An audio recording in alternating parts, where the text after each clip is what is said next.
Developed by Madcraft and published by Perp Games, Painted in Blood is an upcoming horror FPS aiming to appeal to fans of old-school shooters and survival horror. Now, for those that keep a close eye on the indie shooter scene, it's likely Painted in Blood has been on your radar, although recently it's been generating some hype with some explosive trailers and gameplay showings, with the early access release date recently revealed during the Brutal Indies showcase.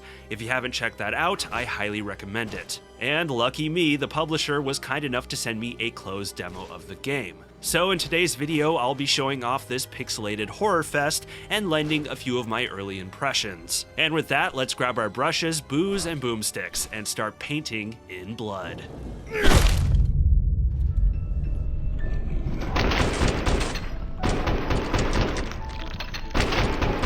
The demo consists of the prologue chapter, serving to tutorialize the game and set up the narrative, as well as its first proper level, the Wilted Blossoms, set in the maze-like gardens of a large Gothic estate. Taking place not long after the Second World War, you play as Edward, a renowned painter and veteran of that conflict, who has found himself trapped in a living nightmare, haunted by spirits, the walking dead, and other horrific entities, all the while trying to solve the mystery of what happened to his beloved Martha. Why did you say that name? Now, Bruce, this has nothing to do with you. So the main thing I want to get across about Painted in Blood is that while it is full of old school run and gun shooting, I don't know if I would call this a boomer shooter, at least not in the traditional sense. What it is, first and foremost, is a horror shooter, with the intention to repeatedly scare you and mess with your head. It's more akin to Doom 3 than Doom 93, a game that will appeal to the FPS diehard who's also a survival horror diehard. There were moments in this demo I had to pause and take a lap around the apartment. Not because it was the scariest game I've experienced or anything, but more so because it had scares I don't typically expect from a first-person shooter. And it's been a long time since a shooter unnerved me like this. I mean, Cultic certainly had some moments that made me jump, but this demo spooked me in a way that brought me back to playing Fear and Doom 3 for the first time. Much of the demo had me navigating pitch-black corridors with only the small radius of my flashlight to guide me, which naturally raised the tension as the field of view is incredibly narrow, and the visual of suddenly happening upon a monster in the dark has a sort of found footage quality to it that raises the hair on the back of my neck, probably due to the fact that I'm still a little traumatized by the basement scene in Blair Witch. Give me a break, I watched it when I was 9. Early on, you're introduced to a core mechanic where the game will tell you, by way of this eye symbol and spooky ambiance, that there is a ghost nearby, and you have to find it and eliminate it by flashing it with your flashlight. If you don't, not only will it take a chunk of your health, it will jump scare you. Oh, goody.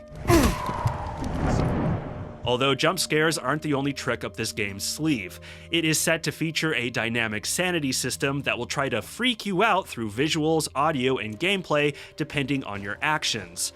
I don't exactly know how this works, but I can definitely say the game was often trying to mess with me, like suddenly creating a dead end during exploration, or the occasional voice whispering in my ear.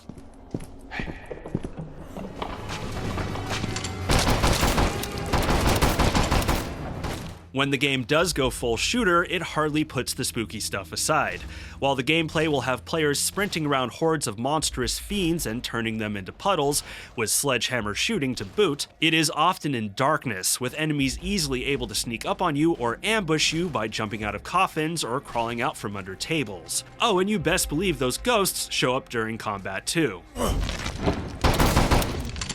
The demo lends you a solid arsenal of traditional FPS weapons, a punchy pistol called the Cricket, an explosive shotgun, the Shredder, and an SMG, the Stinger, each with powerful alternate fires.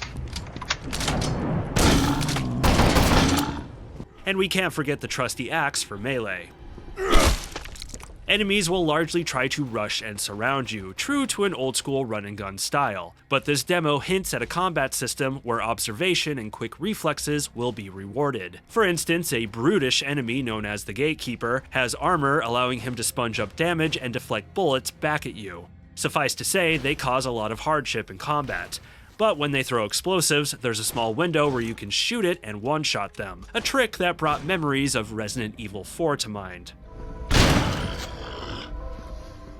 Along with this, there are other mechanics to give you an edge. Certain enemies can be blinded by your flashlight, you can enter a temporary slow-mo state by chugging booze, something that hints at our protagonist's inner demons, and there is a magic system of sorts where you can trigger spells like buffing your attacks and warding off spirits and rats, all at the cost of spark orbs you collect throughout.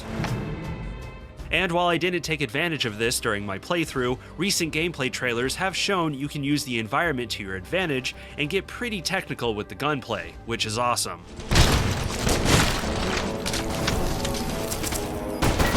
While I largely enjoyed the combat in the demo, there were a few things that bumped me.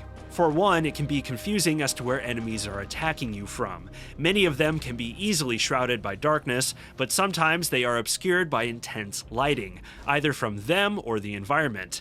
Indeed, this does create tension and scares, but there were times it was just plain confusing and cheap feeling, which led to some frustrating deaths, especially since this game operates strictly by checkpoint saves, which are ample, but if you die, you're likely repeating some progress.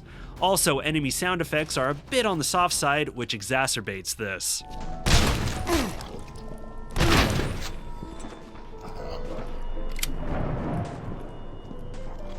The other thing is, and to be blunt, the rats are annoying. Throughout the demo, you're pestered by hordes of rats that can be eliminated by flashing them with your flashlight.